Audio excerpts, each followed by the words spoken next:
David Harvey's classification of different types of theories, and so far we have looked at status quo theory, counter-revolutionary theory, and then revolutionary theory. So basically, we have completed his list of different types of theories, and now there are some comments, overall comments he makes related to basically his purpose of this classification. So, or general comments which relate to theories and their nature and their relationship with individual propositions and so on. So we'll look at that today, some of them at least.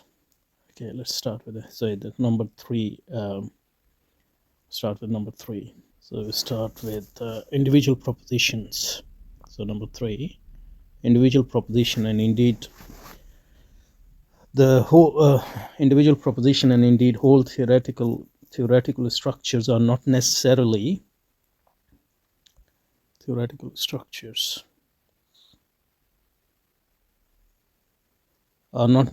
in themselves in any of the above categories. So theoretical structure as such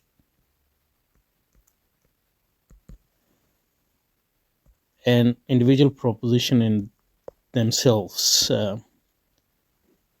don't necessarily belong to, so a structure itself doesn't make apart from the system in which that structure performs a particular function, doesn't make that theoretical structure as such as a status quo structure or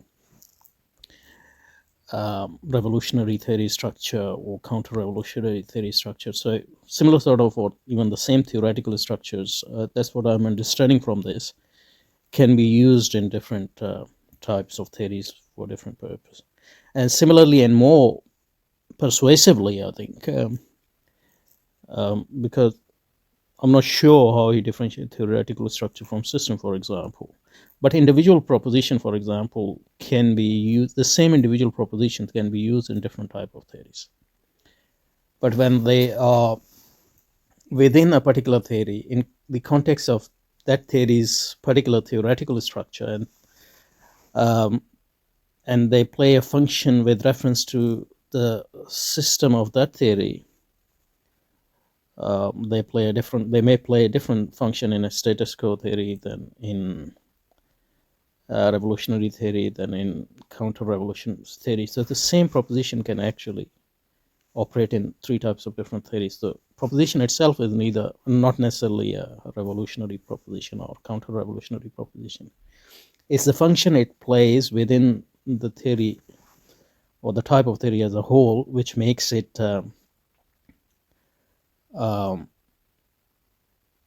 play that function, or which makes it a status quo proposition or revolutionary proposition or counter-revolutionary proposition.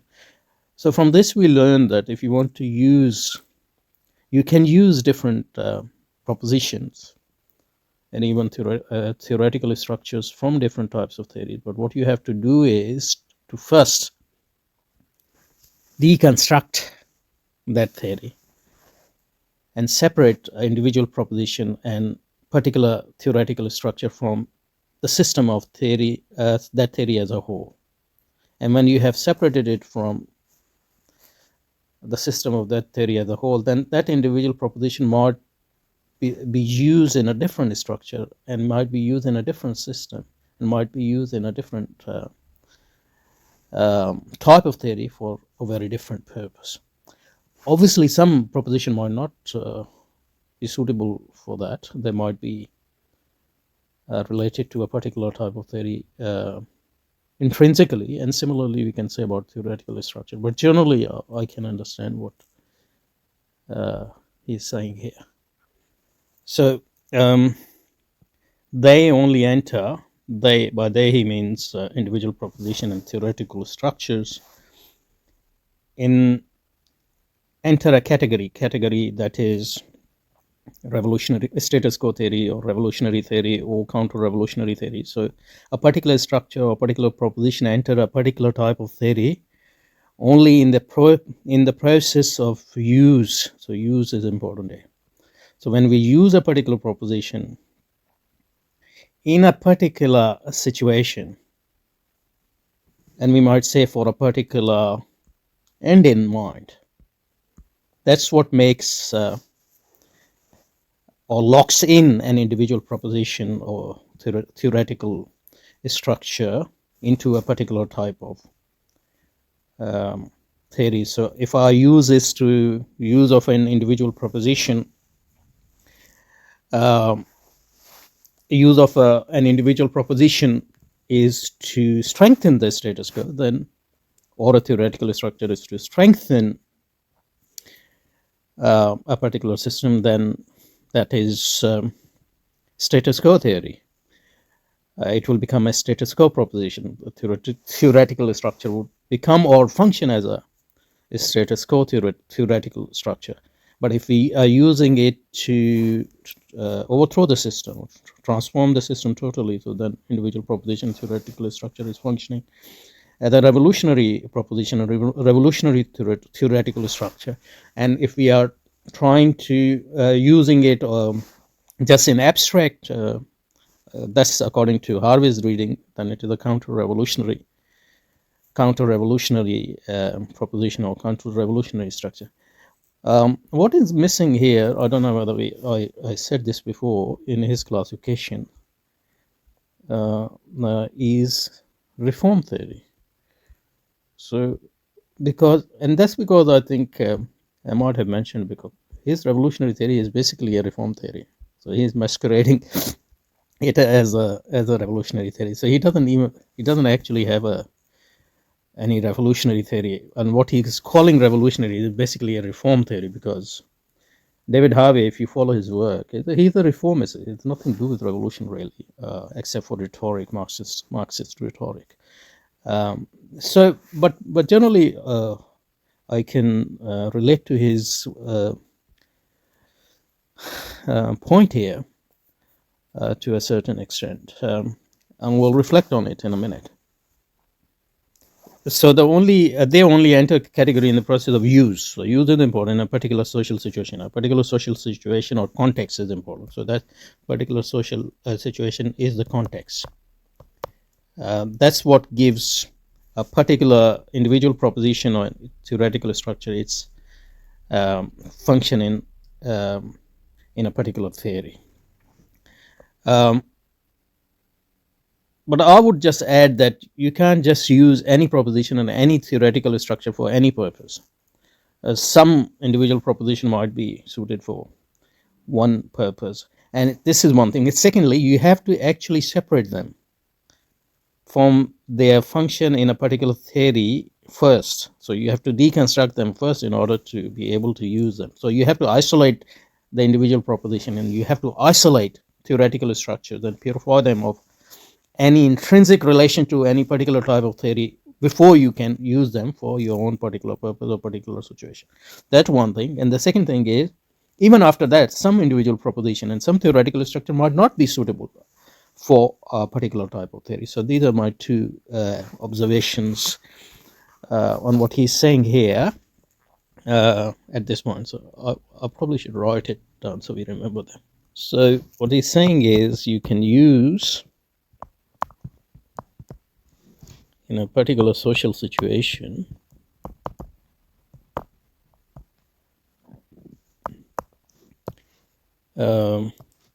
individual propositions,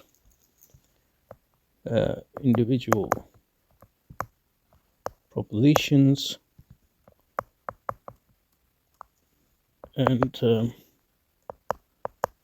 theoretical structures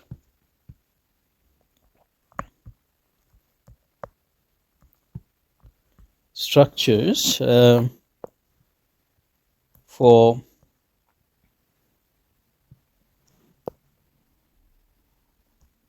different within different types of theories. So individual propositions and theoretical structures intrinsically don't belong intrinsically to any of the three types of theory he has mapped out for us. What make them play a particular role in a particular theory is their use, how we use them, and the situation in which we use them. And from this, I am sort of understanding also that for the purpose we are using it. So purpose would be important. For purpose would. So that's what he's saying. And these three things, 1, 2, and 3. The third one I have added, but I just gleaned from what he is saying. So it's not. I haven't really put it there out of nothing. So that's what makes individual proposition and theoretical structure to play a particular role or become a particular or have some contingent intrinsic relation with a particular type of theory.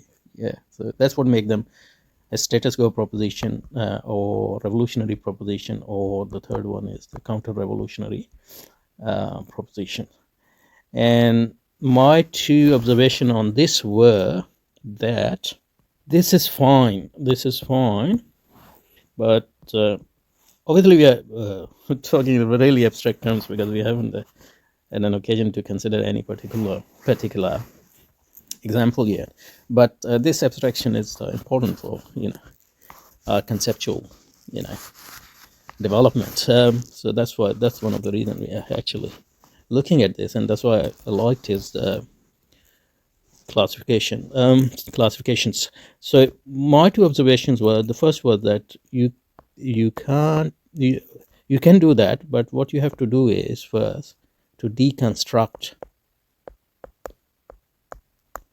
a particular type of theory and detach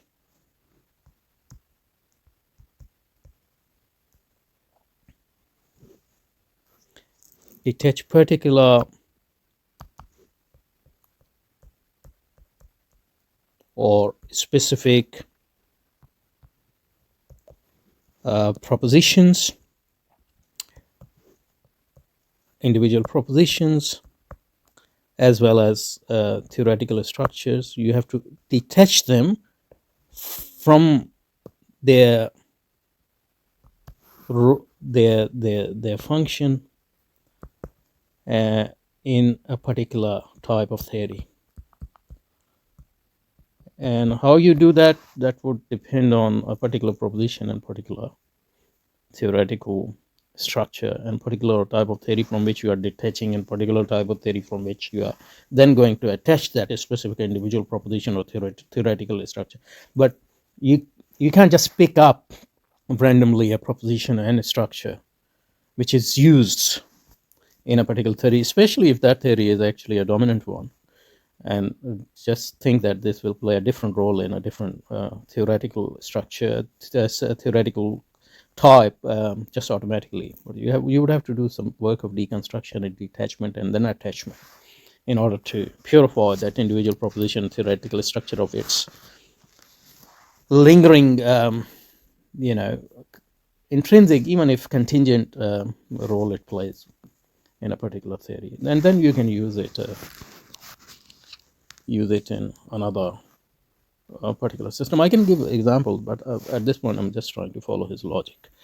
That was the first. And the second one is, even after that you might not be able to, that I'm just putting there as a possibility, you might not be able to use certain individual proposition and certain theoretical structures in a particular type of theory, because certain individual proposition and certain theoretical structure might be so intrinsically related to a particular type of theory that even after deconstruction and detachment and purification, they might not be useful or usable in a different type of theory, for two reasons. First, they might be too closely attached to this, and secondly, not too closely attached to one system, they might not be suitable for another system. So that's the possibility, conceptual possibility at least. So that were my 2 cents on what we just read from the text. But let's go back to the text and finish it first. So they, that is individual proposition, theoretical structure, only enter a category of revolutionary theory or counter-revolutionary theory or status quo theory in the process of use in particular social situation, in a particular context. Okay. Otherwise, proposition and theories remain abstracted. What he means by otherwise?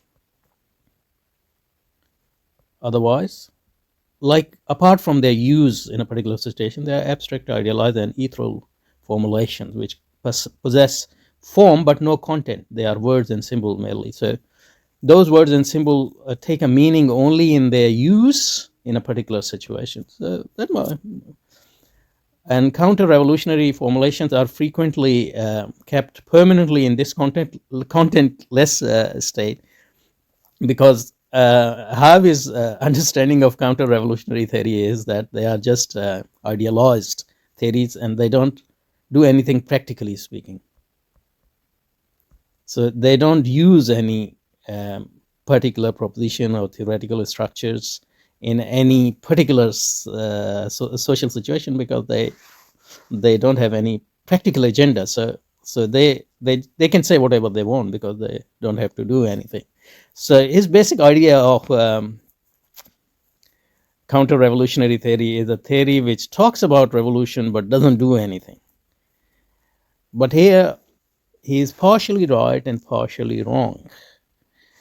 And I think he's partially right because yes, if you are working for revolution, you have to be practical as well. Okay, but it's partially wrong because practice can be of two types. Practice can be a revolutionary practice, and practice can be a reform practice. And practice can. So let's go to. I think I'll finish with that. So we'll go to the whiteboard and think about this a bit more because it's important. So what David Harvey is saying here is what gives a particular proposition or a theoretical structure is content. So a particular proposition or particular theoretical structure, their content is their use, and use is always for a particular purpose, I guess, in a particular situation, social situation, particular social. That's what gives a particular proposition or particular theoretical structure its content.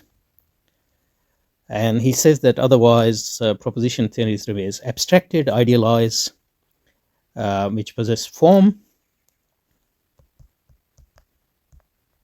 like they are words and symbols but no content. They are not saying anything which is real. That's why he's saying which possess form and content. They are words and symbols merely. Okay. And counter-revolutionary formulations are frequently kept permanently in this contentless state. So counter-revolutionary theory, as he understands it, and we did that, I think at least one session on it. So you can go back and look. I mean, have a listen to that. So counter-revolutionary theory is an abstract theory with just words and no meaning. So they're meaningless, so they talk. Why? Because those counter-revolutionary theory, its structure, its propositions are not used for a particular purpose in a particular social situation. In other words, counter-revolutionary theory for him is impractical. Impractical not in the sense that it can't be implemented, which it is, but in the sense that it doesn't even have any practical goals. Its basic goal is to just criticize any practical effort which is being, which is being performed. So basically, David Harvey's grudge or David Harvey's it seems really against counter-revolutionaries. But his understanding of counter-revolutionary is very, very specific, and we need to understand that they are impractical and abstract and idealized in the sense that they don't have any practical purpose to start with. And their practical purposes are mere words because they have never put into practice. And what I said here was that Harvey is here partially correct and partially incorrect. Um, and what I mean by that is we have to focus on practice of particular program. So there are practices which are, so there are different types of practices which are to strengthen existing systems. So that will be a status quo theory related practice, or whoever does it is actually strengthening the status quo. Now the other practice is reform practice, and I think my own view is that David Harvey himself is a reformist. He has nothing to do with revolution, but he wants to think that he is a revolutionary. That's why he's so much against counter-revolutionaries, and that's why he defines counter-revolutionary as in a way in which they basically, anybody who is not a reformist and has pretension to change the system, he dubbed them as counter-revolutionary. But not all non-reformists are counter-revolutionary by definition, and reformists are not revolutionaries to start with. So that's the first point. And if you follow what David Harvey does, it's basically a reformist. He wants to improve people's situation within capitalism. That's a reformist, even though he thinks that eventually that would lead to a collapse of capitalism and a new system. And what I want to say here, and something which David Harvey, at least here, doesn't say, is not every type of practice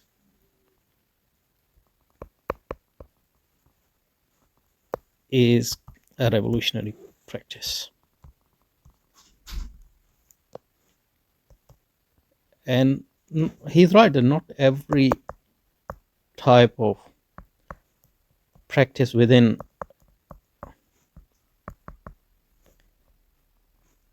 dominant system is necessarily a reform practice, because even if you are a revolutionary, you have to work within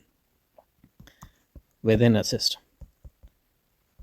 But you can work within a system in a way which will lead to eventual overthrow of a system and transformation, and you can work within a system which will strengthen the status quo, and you can work within a system in a way which will reform the system. So there are three possibilities, and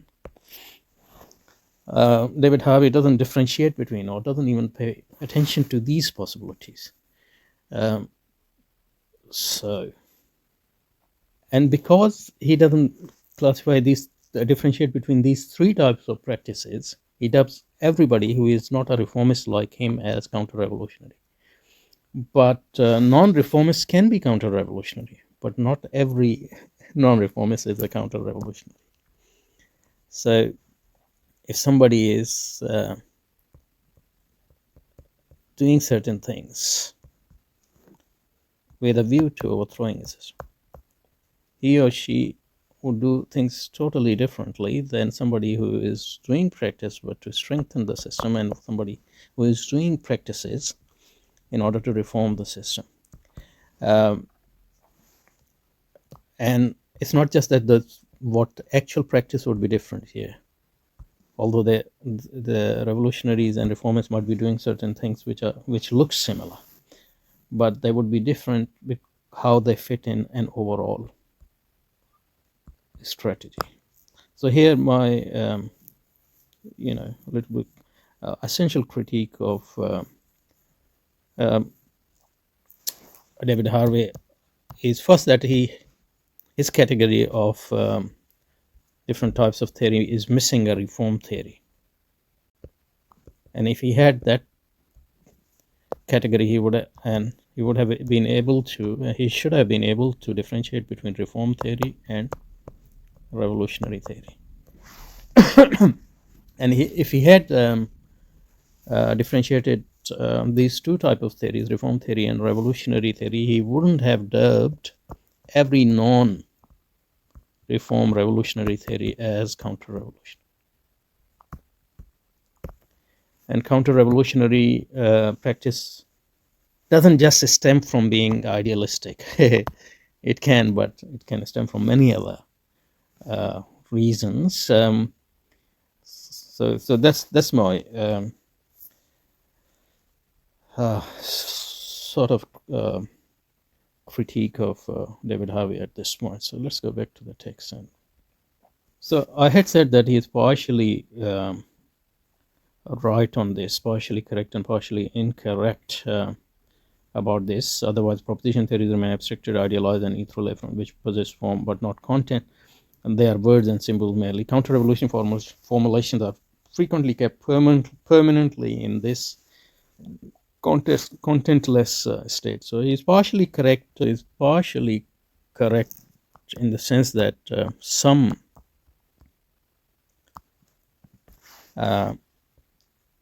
abstract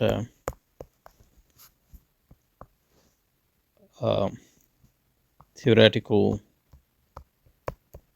system are counter-revolutionaries because they are idealized and abstract, and they actually criticize any practice which is aimed at throwing the system because they see it as working within the system, and they don't differentiate between practices which are, because every system, if the system is hegemonic, there's no place to go outside the system. So practice has to be within system.